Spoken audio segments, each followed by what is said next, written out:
The following message by Winkie Pratney is entitled Bartimeaus and the Blinded Generation.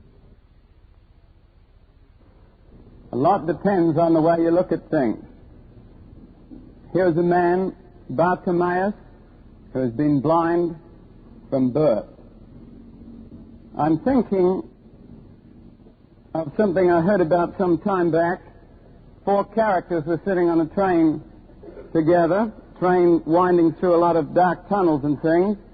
One was a general, one was a private, one was an old grandmother, and another one was a very pretty girl.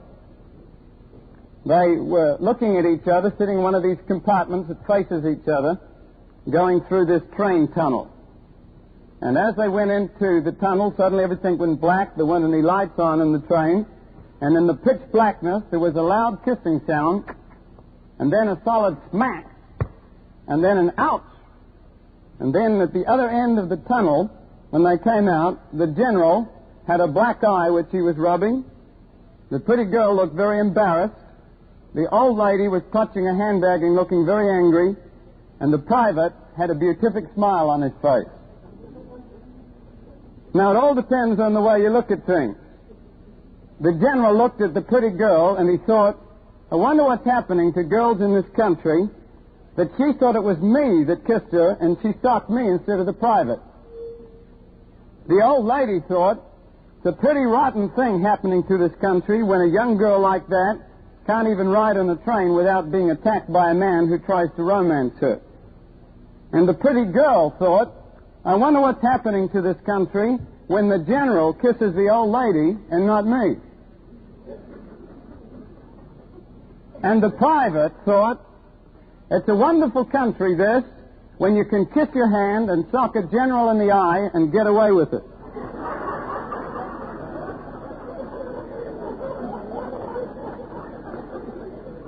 Now, a lot depends on the way you look at things. But for this man, Bartimeaus, the world around him has never been clear. Can you imagine what it would be like to be blind? Some of you may have relatives that are blind. For this man, people of voices, sound of many footsteps on streets filled with danger. His life has become nothing but a well-worn path to his daily place. The tap of his stick as he feels for the unexpected in his way, and the sound, the occasional coin that clinks into his cup as he tries to live by begging. It must be a terrible thing to be blind. Now, we live in the 20th century now. We don't have much problems with people who have physical blindness now. We still have blind people, but it's easier to live because we have affluence, technology, institute, social aid, welfare programs, braille, records, cassettes, and other things like this. And the man who has lost his vision today physically can very well get along without it. But there are different ways to be blind. There are different ways to be blind. And I believe that we are faced today in the Church of Jesus Christ with possibly the most tragic form of blindness possible. That loss of vision, that loss of spiritual vision, and that loss of understanding, which Jesus said through the mouth of his prophet so long ago, without a vision, where there is no vision, the people perish. This blindness that has come has cut a whole generation of kids off from their parents, a dark mist that seems to block out communication between adults and the young people, the straight person and the hip person, the man of yesterday and the child of tomorrow. And possibly the greatest tragedy we have is this blindness has cut the church off from seeing what is happening to the world around it. And I believe it's time we had a restoration of sight to the Bartimeauses of the church world. It's time we heard the voice of Jesus as he walks along the crowd, with the crowd, along the pathways of the sinner's world, calling us back to vision. I believe it's time we learn what it means to regain our spiritual sight again. We need to say ourselves, Lord, that I might receive my sight. And I believe there are people sitting here in this building this morning who have that kind of cry in your hearts and in your lives. There are parents here who wonder what is happening to the world in which their kids are growing up. Sir Winston Churchill said it was near the beginning of the atomic age Russia just exploded the first A-bomb. He said, as I think of this tremendous new power, I wonder what will happen to our kids, our children. And all around the world, it seems young people are rising up in protest and arms and revolution, sometimes violently. It seems like we've lost contact with the kids. Now, I work with young people. I work with them in the streets. I work with them in camps. I work with them in churches. I've tried to keep a balance between working on the streets and working in the church so that I can find out what's happening in both cultures and hopefully to try and bridge the gap for parents and for kids. It's a scary thing to live in the 20th century. How many of you believe that? Let me see your hand. Charles Wright, in his book, The Greening of America, says there's a revolution coming. It will not be like revolutions of the past. It will originate with the individual and with culture and will change the political structure only as its final act. It will not require violence to succeed, and it cannot be successfully resisted by violence. This is the revolution of the new generation. And for better or worse, that revolution is here. And I think it's time we had some people who profess to belong to Jesus to be aware of it. Now, in the Scriptures, in the book of Joel, the prophet Joel spoke. He said, "It shall come to pass in the last days that I will pour out my Spirit upon all flesh, and your sons and your daughters shall prophesy. Your old men shall dream dreams, your young men shall see visions." You know, I'm amazed at the Spirit of God because as He looked down through history, saw the trends, saw what was going to happen, the Spirit of God saw there would be three groups of people that would not be taken care of adequately. One were His servants and His handmaids. The church has always been unpopular in the secular world. Another group were the old people, the old man especially. Most people feel some sympathy for old women, and they'll take care of them, but the old man often, I've seen many of them on the streets, lonely, alone, walking with that emptiness. And then the kids. God saw that the young people were losing touch with things, and so God did a beautiful thing. He said, in the last days, I'm going to adopt all three. I'm going to pour out my Spirit upon the sons and upon the daughters, upon the servants and upon the handmaids, upon the old men who are going to dream dreams. And God is beautiful. He poured out His Spirit. He began to adopt this whole generation. And I thank God that there is no real generation gap in the Spirit of Jesus. Now that day, I believe, has arrived. Joel told us the signs of those days. He said, I will show signs, wonders in the heavens and in the earth, blood and fire. And then the Hebrew uses a very unusual word. It uses the word palm trees of smoke. That's only used twice in the whole Old Testament, palm trees. Now the King James translators came to this word palm trees, and they said you can't have a palm tree of smoke, because smoke either goes up like a pillar or like a puff. But a palm tree looks like both. So they said you can't have a palm tree of smoke, and that's why your Old Testament is usually translated pillars. But not so many years ago, a white silk parachute blossomed out over a little city called Hiroshima. The anti-aircraft crew only saw one plane about 18,000 feet from the ground.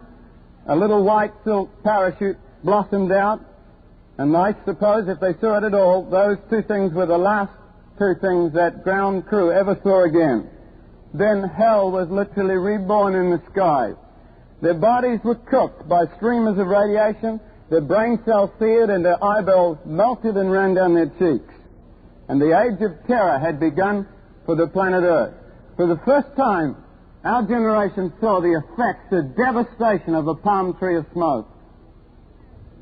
On the ruins of that city, Mr. Ripley of the Ripleys, Believe It or Not series, stood with a tape recorder, and he said these words, I am standing at the spot where the end of the world began. And this is our generation, this is your generation, this is my generation. And this is the generation to which Jesus said He would return. So we're living in very critical times. Strange things are happening. We can expect this generation to be different from any other generation in history, and it is. Now, this morning we want to look at what makes this generation different. Why is it that many parents seem to have lost contact with their kids? What makes a kid from a little farm community drop out within a year of leaving home and wind up a couple of months later in a hippie commune? What is it that has changed the heads and even the hearts of this generation of young people to make them different from many others in history? Bob Dylan was a young man who introduced some of the very first protest songs, and here's the way he said it in his song, The Times Are Changing. He said, "Come, mothers and fathers throughout the land, and don't criticize what you can't understand. Your sons and your daughters are beyond your command. Your old road is rapidly aging. Please get out on a new one if you can't lend your hand, for the times, they are a-changing." I want you to look with me, please, first at an important change, what I call a change in awareness. This is one of our key first changes. A change in awareness. Young people today have a different kind of, I could call it, sense life often than their parents do. And I suppose one of the most powerful contributing factors to this has been television. Now, we're not talking here about what is said on television, but the fact of television itself.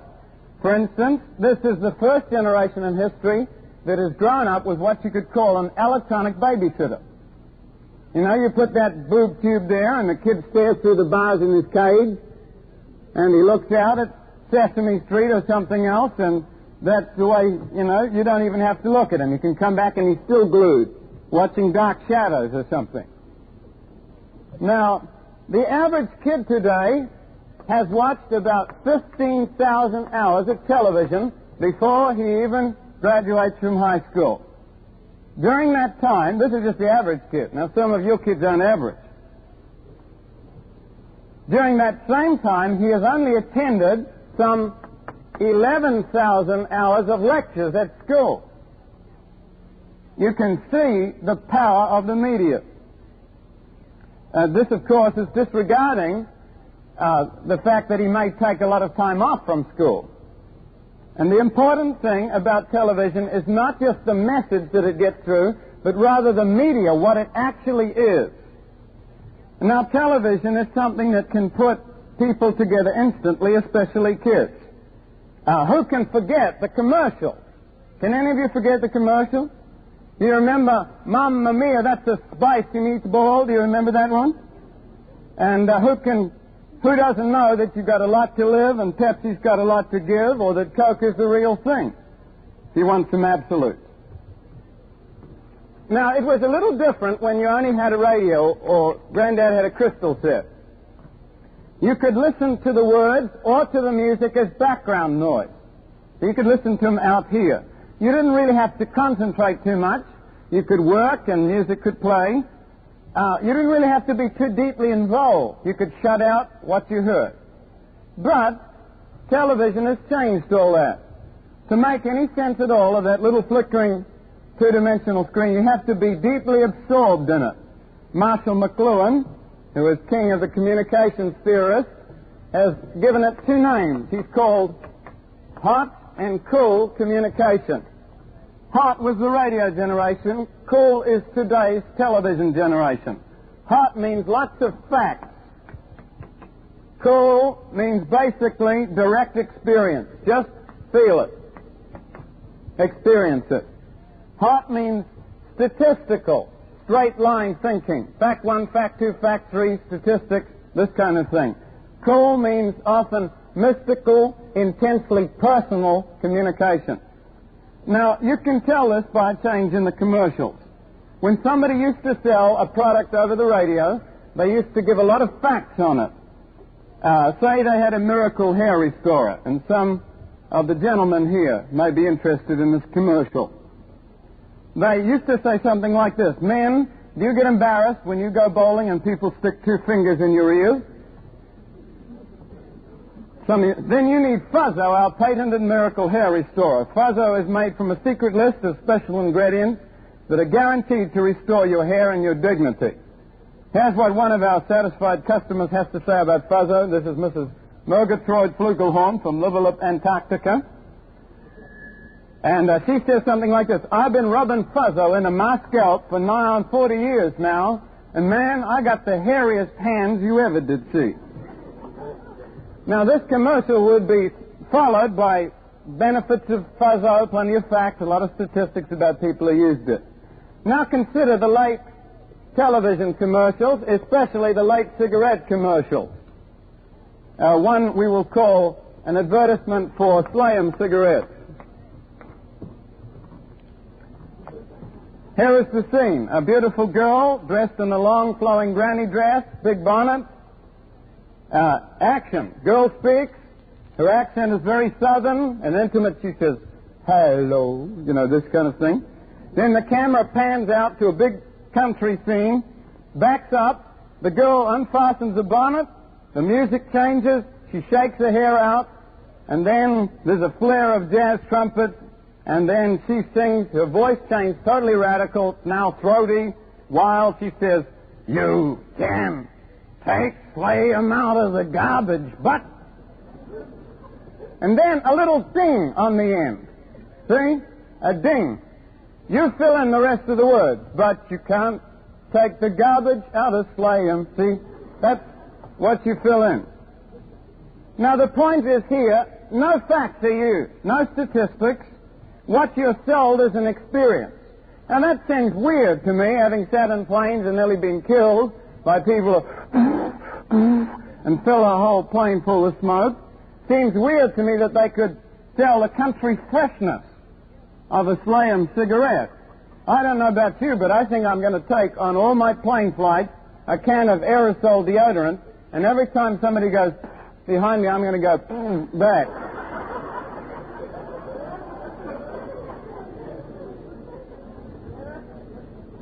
Television has done 3 major things to kids of this culture. Firstly, it's taught kids to love in-depth experience. Notice one thing about young people is they like to be deeply involved with things. Give you an idea.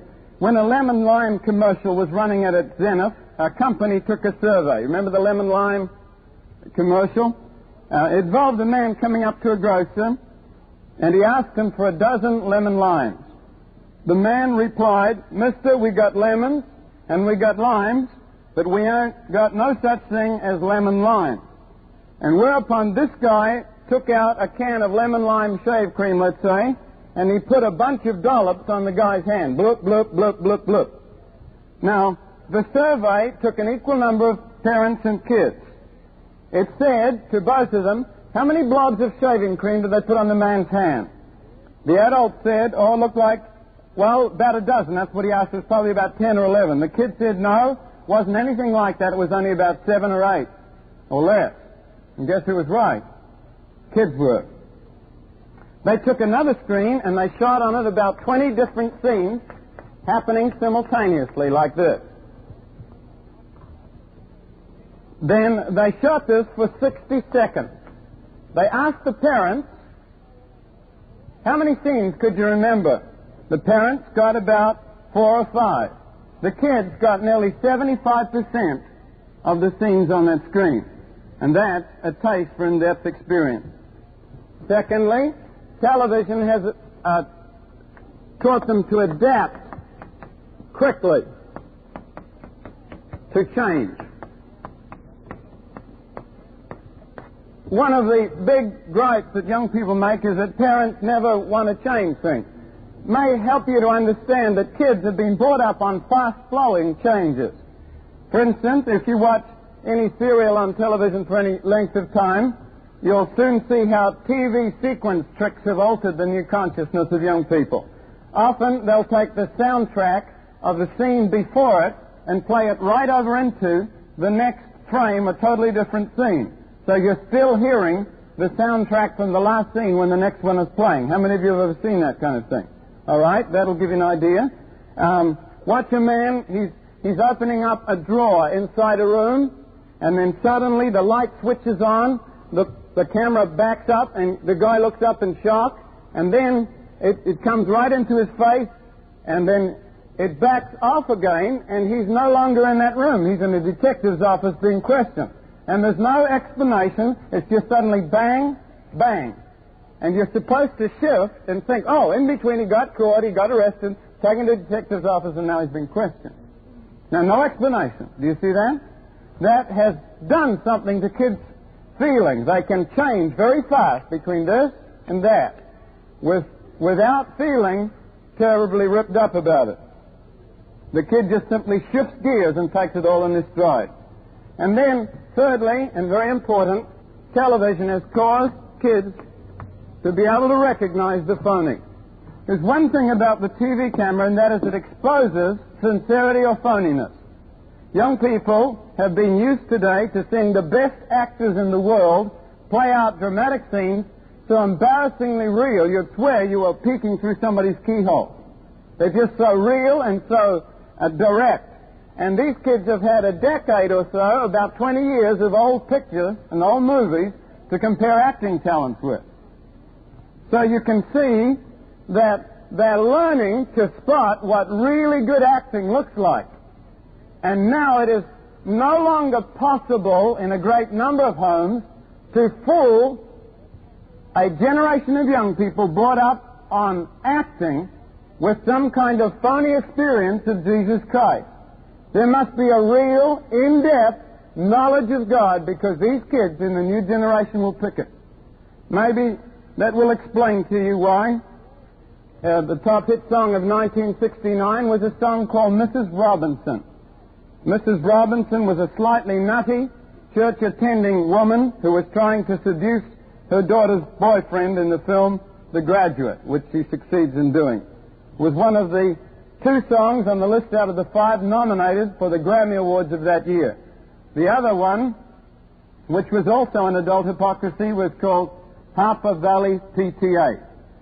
Do you see that young people today are learning to spot unreality, and whether it's in the home, the family, the church, or the government, they'll come out strongly against it. We must move on rapidly here. I want to move also to one other thing before we leave. Rock music. 3 brief things about rock music. First of all, it is the universal media of the young. All kids across the world can hear pretty much exactly the same songs and the same themes. Timothy Leary was asked at the beginning of the revolutionary movement, what did he believe were the 2 most powerful and profound influences contributing to what you could call the youth revolution? Leary said 2 things. 1, he said, I believe the minister of the sacrament.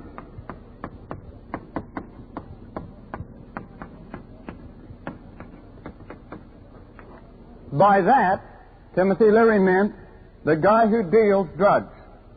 LSD, the hallucinogenics. Because to Leary, LSD was a sacrament that would bring you in direct, mystical, intense personal communion with God. So he called the man who deals the mind drugs a minister, and the drug itself a sacrament. And secondly, he said, the rock preacher. And when he used the word preacher, he used a significant term, because the vast majority of young people get their sermons from rock music. I went to Israel with my wife, and over there I heard hit songs that had only just come out now in the United States were being played at the same time in Israel. It is a worldwide communication link among young people all across the world. It is probably the greatest single link among the young. When I had my rock band in New Zealand, before I got saved, we would monitor constantly shortwave broadcasts from overseas and bring out new songs, repolish them, or do our own. It's a universal link with young people all across the world. Secondly, rock is an automatic generation screen, I guess you could call it. How many of your parents have ever turned on a car radio and hit the buttons in between your Christian stations, and it missed. And it hit a rock station, and you heard this weird and somebody mumbling it. But how many of you have ever heard that? How many of you stopped to listen for more than 1.5 of a second? And that's amazing that we even had one or two. Because rock becomes an automatic generation screen, the new forms of music, and often groups will deliberately do their music louder than their words. Now you can say, many parents have said to me, how in the world do they understand the words? I can't even tell what they are. How many of you had that problem? Let me see your hands. All right? Now, sometimes the kids don't understand the words either. But you see, they listen 100 times, and you only listen 1.5 of a second. So they'll get it eventually, even if you don't. And often, they'll put the music deliberately louder than the words to get across a message that they don't want, particularly adults, to hear. Thirdly, rock young people today use rock to communicate the new philosophies which come out in the thinking world. In other words, today's young person does not simply listen to some guy sitting on a leather chair in a university telling about his particular philosophy. All it takes is one of these often genius young people, and understand they may be musically geniuses as well as very highly informed young people. I can't always call them wise because I don't believe there's any wisdom out of Jesus. But informed kids, young people today are not listening to people sitting in leather chairs, because the kids who are pushing philosophy today are doing it behind recording mics in rock studios. Now, if you could see that a great deal of the philosophies of today are communicated directly to young people through the rock media, then you'll understand why it is that a kid can have his whole head set. He goes to college, he suddenly runs into a philosophy, and he says, I've always believed this. I've grown up thinking about that ever since I was 9 years old, which is the time he first started to listen. He may not understand the message. What he will understand, however, is just the ideas of it stuck down in the bottom of his head. When he gets old enough to understand, he'll think it's his idea. All right? I must move on rapidly because we just got started here. Second, profound revolution has taken place in philosophy, in the way people think. I'm going to sum this up very simply for you by dividing young people into two extremes of kinds of kids. The first one I call the all thinks. The all thinkers. Now, these are a group of young people who like to use their minds. I was a young person like that because my background is organic research chemistry. I love to use my mind to think. I like this philosophy, thinking, of understanding. All my life, I guess, I've wanted to be a scientist. I never wanted to be a fire engine driver or a policeman or something like that. I wanted to be a scientist ever since I was little. When I was 8 years old, I was trying to find a cure for cancer. My mother gave me a microscope, and I was looking at a piece of that hairy blue vein cheese. Have you seen it with the fur coming out of it and all the blue things that run through it? Well, I figured if Alexander Fleming found penicillin in cheese, if I started young enough, I could find a cure for cancer in the same stuff. I put this cheese under this microscope, focused it up, and I saw that cheese walk right off the slide, and I've never eaten cheese.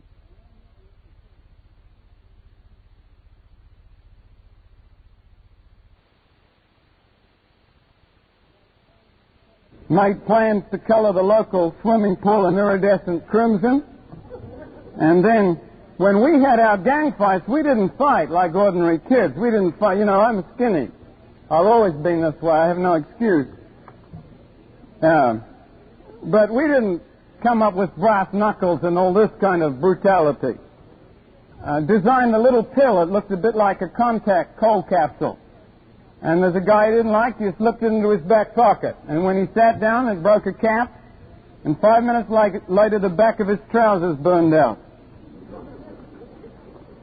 I wanted to know how things worked and to make them work for me. But I believe just making sense of things is not enough to make you act right. If education could solve all our problems, then we would have solved them in the last century. I think most kids find out as time goes by it's possible to be a real thinker and be a dirty stinker at the same time.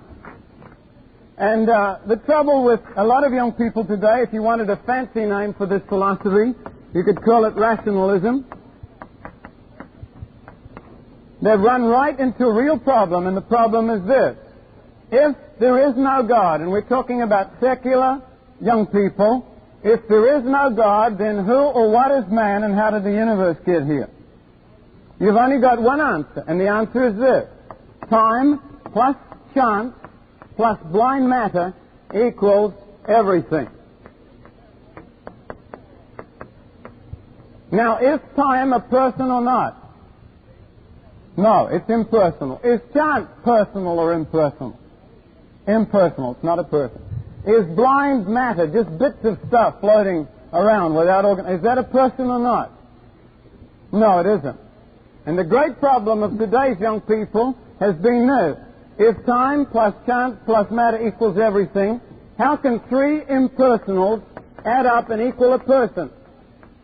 And what has happened to the thinking young people of today is they've put man into the machine. And today's kids feel that many of them are rationalists, are trying to treat people as if they are machines.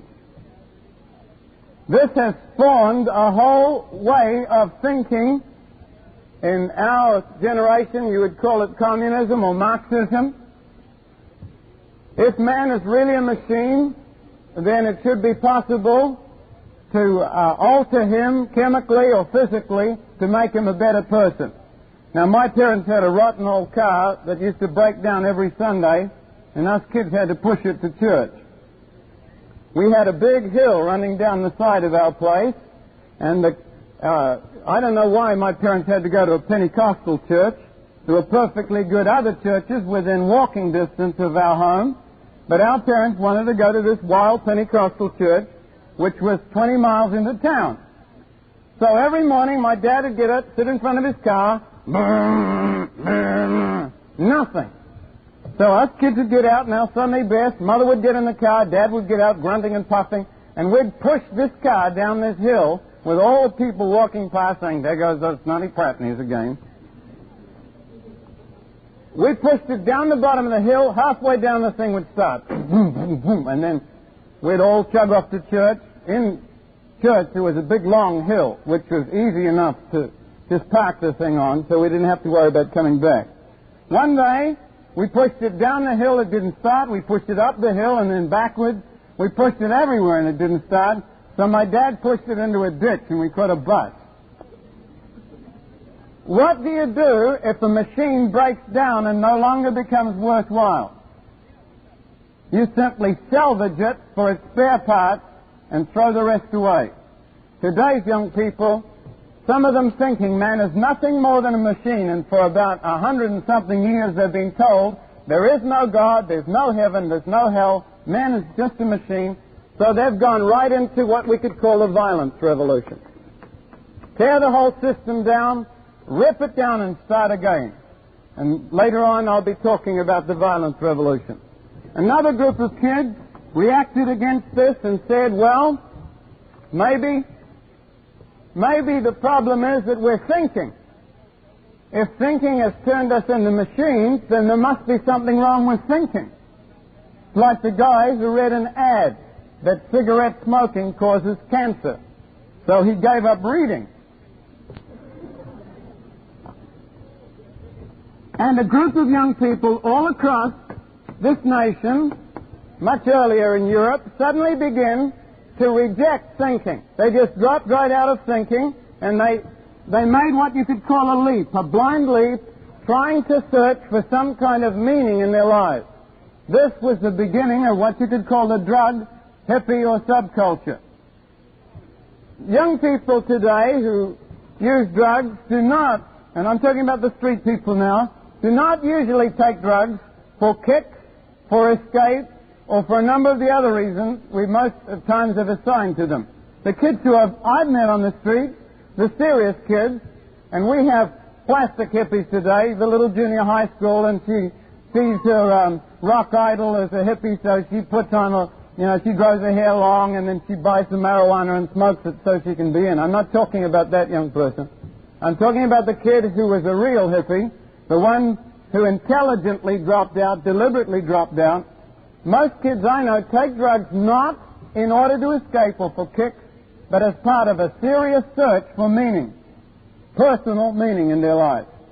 And Satan has used this today to lead a whole generation into deception. Kids today then have sort of hung up this whole thinking world and have made a jump into feeling, to directly experience something that will give them back their humanity because they're not men down here. Do you see how God has made our world? If we throw Him out, then everything falls apart. We lose ourselves, we lose our understanding of the universe. Kids today then have said, I can't find meaning by thinking, it must be by experience. And there's different ways you can use it. Some have used music, some have used sex, some have used drugs, some have turned instead to the east and tried techniques like transcendental meditation, self-realization, and some of these other funny things. But it's important for you to see this. If it's true that a young person can only find meaning by throwing his mind away, then true meaning must lie in rejecting all reason.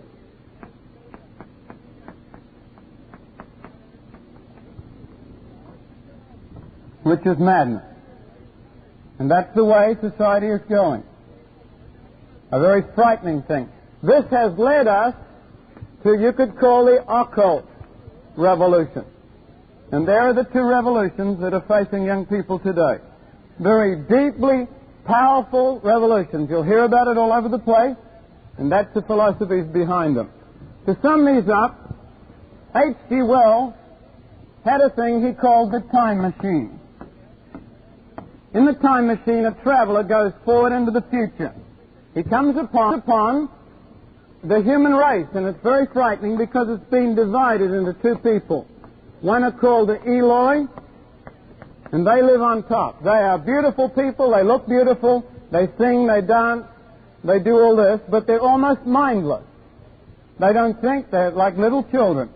The other group of people, he finds out, live underground, and they are the thinkers. But unfortunately, they're also monsters. They're ugly, and what they do is they live on the Eloi. They eat Eloi. What a scary choice for our generation, to be an Eloi or a Moloch, to be part of a machine or into the madness. And I thank God there is an answer in the gospel of Jesus Christ, because Jesus gives us a way to feel and think together without throwing out our humanity or throwing out our universe. And that's why I'm excited about the gospel. That's why on a university campus, the gospel comes in like a bombshell to the modern intellectual. It blows his thing to bits. Now quickly, brethren, there has also been a change of values. I want to talk about briefly three people. One I'll call the pioneer people.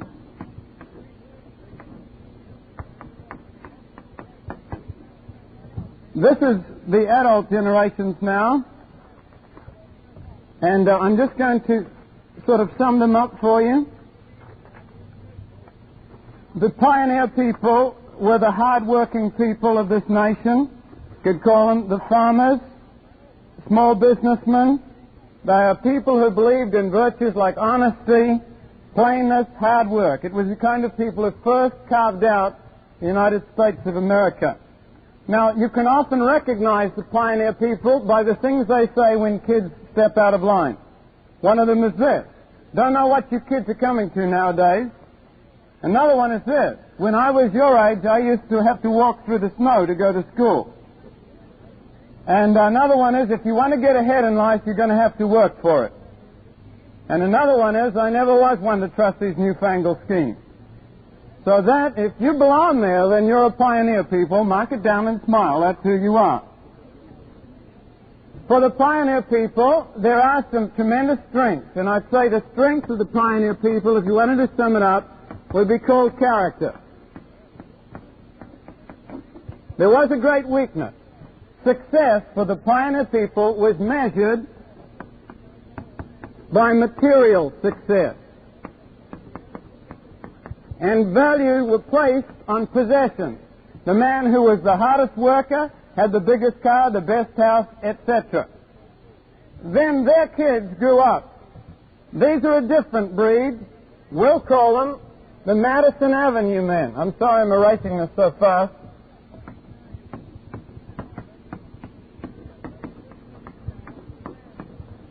This is a different breed of people. It is a group of people who, their great strength was that they learned to use technology. The Madison Avenue men, you could call them the organizational men. They inherited some of their value systems from their parents, although often less of their parents' virtue. You see, God has no grandchildren, unfortunately, and He doesn't pass on virtue down through the generations. But this is a generation that built technology, that built the machine. Here are the lawyers, the doctors, the scientists, the big businessmen of the United States. They are often status-conscious people. Status is tremendously important here. For the organizational man or the Madison Avenue man, your strength or your position on the social ladder becomes the criterion of value. In other words, you could recognize a Madison Avenue man by this kind of statement. You can never get ahead without an education, you know. And another one is this. It pays to pick a profession and carries a lot of social standing with it. Now, you can find out whether you like your profession or not after you start making $150,000 a year. But you can see the strength of this thing, of this group of people, was that they learned to master technology. They learned to use the machine. The only unforgivable sin in this particular culture, I could say, is failure. You are not allowed to fail. You're allowed to do anything, but you can't fail. That's one sin. And you see this in this graduate that I talked about, that the graduate, in it, Dustin Hoffman comes home. His dad yells at him, "What did I send you to school for?" And he says, "Search me, Dad." And I'm told when this happens, all the parents go, "Oh!" and all the kids go, "Hooray!" That's generation gap. Thirdly, I better give you the weakness. Got the strength here and no weakness. The weakness, of course, I guess you could call it the status consciousness of the thing. The emphasis on making it all, moving up the ladder properly. If you wanted to use another word, you could say it's hypocrisy. People are evaluated by their place in social standing instead of what they are. Now, finally, we come to the street kids. These are kids I'm working with. Some of them may even be your kids. I call them the personal people. There's a difference between personal and personable. Some of them smell. You know, they have hair looking like an explosion in a mattress factory. You have to stand a reasonable distance away sometimes. But I love these kids because they are kids who have souls that need to be saved. They are kids who Jesus died for. And their great search, and this is their strength, their great strength is that they are human beings. They will share anything with you in the culture. It's really weird. They'll share things with you. They'll do things for you. Often, if you're long-haired, you're walking along the road, one of them will pick you up, put you in the back of his van, give you his bread and his wine or anything else he has, and his marijuana if that's what he's got. And then he'll just dump you off sick, drunk, and whatever else, whenever he's got to move on. But he'll say, bless you, brother, and go on. But they really are human beings. I know they don't look often like human beings, but they have an interest in people, and they don't put you down because of what you look like or your color or race or creed. They don't care about status. That's why they don't dress. They just dress in blue jeans, and you can put on an Indian feathers and be an Indian if you want to. You can wear a cowboy hat and be a cowboy. You can swim in your clothes. You can run up a hill, roll down it in it. You can sit on a beach with it. You can do anything with the same clothes, and they do. The weakness of the personal people is they have no absolute. They have no real sense of right and wrong. And brethren, what I've just put on the board in those last number of minutes has been the basis of what you could call a generation gap. Now time is running out. I do want to give you quickly a fast answer to this thing. I believe sight comes to blind Bartimeaus when Jesus restores it. And spiritual sight must come from Jesus, who is the way, the truth, and the life. That's the way the pioneer people look for. This is what the organizational Madison Avenue man needs, truth. And this is what the personal people on the streets are looking for. Let me show you quickly how to restore sight. These are just guidelines. Spiritual blindness is caused by selfishness. Selfishness can be true of both kids and parents. So parents, here's my sort of guidelines for you. I would say live a life of true discipleship in front of your kids. Don't tell them about Christianity. Live it. Live it. You show them two parents who are in love with each other and in love with God, are willing to sacrifice for right and to do that which is best, whatever the cost. So many preachers have lost their kids because they've said to them, listen, you ought to do this because you're a preacher's kid. Remember that. That's not the reason. They ought to do it because it's right and because it hurts God not to do it, not because they're preacher's kids or anything else.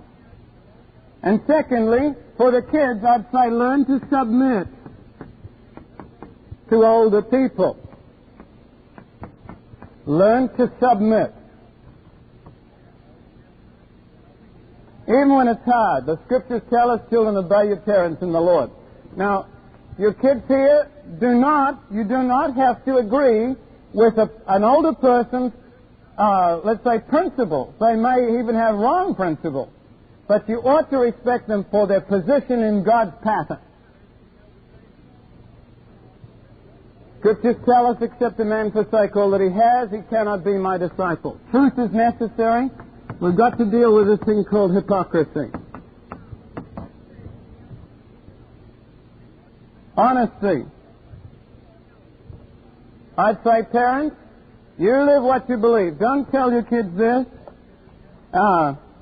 Don't lie to them in ways like, I know some parents, they're just absolutely shocked when they find out their kids have been cheating. And yet that same mother will say, oh, Mrs. So-and-so's at the door. I don't want to see her today. You go down and tell her I'm not in. Or Dad will boast how much he got out of the income tax thing by cheating. Do you see this? You must live it. They've got to see it. Jesus did it. He showed, he put God on display so you could look and see what real truth was like. And these kids know how to spot phony. So parents, you must learn to be real with your kids. Be sincere, I think, if you wanted to use a word. Be genuine with them. If you don't understand, ask them. Kids, I'd say this, don't judge. Judge not, that you be not judged. You must. See this microphone around my neck? This microphone is recording everything I'm saying. Do you know the way the Spirit of God says? He records things. He measures our actions, our words. Imagine I'm standing here and I'm saying, this person's a hypocrite, that person is wrong, etc. Now, everything and every time I make a moral judgment, that goes down on this microphone. Here's a kid and he stands before God and he says, God, the reason why I'm not a Christian is because of the hypocrisy of the older generation. God says, oh really? Sit down, we're going to have a movie. This kid said, God, I wasn't even allowed to go to movies. I came from a Pentecostal church. He said, well, you're going to see one now. Watch. And he sees on the screen, this is your life. God says, I have a special edited version. And there underneath, the subtitle is this kid's name. The kid says, oh, what is this? God says, watch. And he sees himself on the screen doing something very hypocritical. And then the soundtrack comes on the screen, and you know whose voice it is? His own voice. And this is what it says.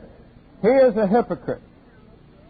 The Bible says, by your words you'll be condemned, or by your words you'll be justified. So if we point a finger either way, remember the three that point back, and remember the words of Jesus. And lastly, life. We have to have an experience of God that is real. It must be real. That means, parents, I'd say learn to be social with your kids. Learn to have fun with them. Learn to play with them as well as teach them the Word of God. They've got to see their parents are real people who love them. And then they must see the supernatural. They must see it happen. And I would not call it even the supernatural. I'll call it the spirit natural. Because with God, there's no really freaky supernatural thing. There's the spirit natural. In other words, when you walk in the Spirit of God, there is a natural outflow of miraculous things that happen whenever you need them. I have some stories here of young people. This will give you an idea of their feelings. I don't know how time is going. How many minutes have we got? 5? Isn't got enough? 6 minutes, all right. I got just enough time to read you some letters and then give you a closing thing. Here's a letter from a girl. She says, I have 2 problems. My mother and my father. They're driving me nuts. They don't realize I'm a grown woman of 15. They want to know who's on the phone every time it rings. They want to know where I'm going every time I step my foot outside the house. They want to know the life history of every guy I go out with. Mother says I'm still a child until there's work to be done. Then suddenly I'm an adult and must take my share of adult responsibility. She's on my back every minute about something or other. My dad acts as if going steady is a crime or something. I've talked myself hoarse, but they don't seem to understand we're living in a different century than when they grew up. I need more freedom, and I wish they'd see this letter. And please hurry your answer. I think I'm cracking up. Here's a guy, 17. My dad works 100 hours a day. He brings work home every evening. He goes to his office on Sunday. A month ago, he went into the backyard and he shot some baskets with me. He thought he was a hero because he spent 15 minutes there. I could scarcely wait until he left. I literally have no idea who he is. How could I? I used to wonder why he was hiding from me, and now I don't care. Another kid says, I have few problems with my parents because I don't have that much to do with them. Why should I? What do they know about me? They know I go to school and I come home. I have freedom. Boy, do I have freedom. I wish someone would tell me what to do sometime. And here's a guy, 17. My dad and I have only 2 topics of conversation, cars and grades. If I come home with a C on a test, he reminds me he was an honor graduate from Harvard. And Mom and I fool him now. She signs everything bad from school and doesn't tell him. Why the pushing? There are so many things to worry about. Why invent problems? And if I realize this, why doesn't my father? Love. L-O-V-E. Love is what most of the kids on the street are longing for. They never found it. They never found that marvelous relationship of love and discipline in their home that can only come when selfishness is given up and people surrender their lives to Jesus Christ. Listen to this sad letter. I'm a girl 11 years old who is very sad. My father carries a picture of my sister in his wallet, who is 16. This is a Madison Avenue man. She is very pretty. I'm ugly compared to her. Everyone tells her how beautiful she is, and she sure does know it by this time. My father also carries a picture of my little brother, who is 7. He looks just like Daddy, which makes him the second favorite in the family. My father doesn't carry my picture at all. I gave him my picture and made sure it would fit in his wallet. It wasn't very pretty, but it looks like me. He put it in the drawer. What can I do to get my daddy to carry my picture? Love. Simple love that comes from the Holy Spirit operating through parents who really care about their kids will break more through this generation gap than anything else I've put on the board. And the Spirit, natural. Kids today, faced with the challenge of the occult, must see a life that really works. Power of God. And I heard a beautiful thing. Tommy Tyson was once praying for people, laying hands on them, crushing their heads and things. And the Lord spoke to him and said, "Son, are people healed by the pressure of your hand or by the power of my Spirit?" And then God said to him, "Son, if you'll be natural, I'll be supernatural." Parents, if I had one thing to say to you, I would say really be yourself. Really be yourself. And if that is ugly, then get it cleaned up with your kids. Deal with hypocrisy, selfishness, and get the power of God to rule your life and your home.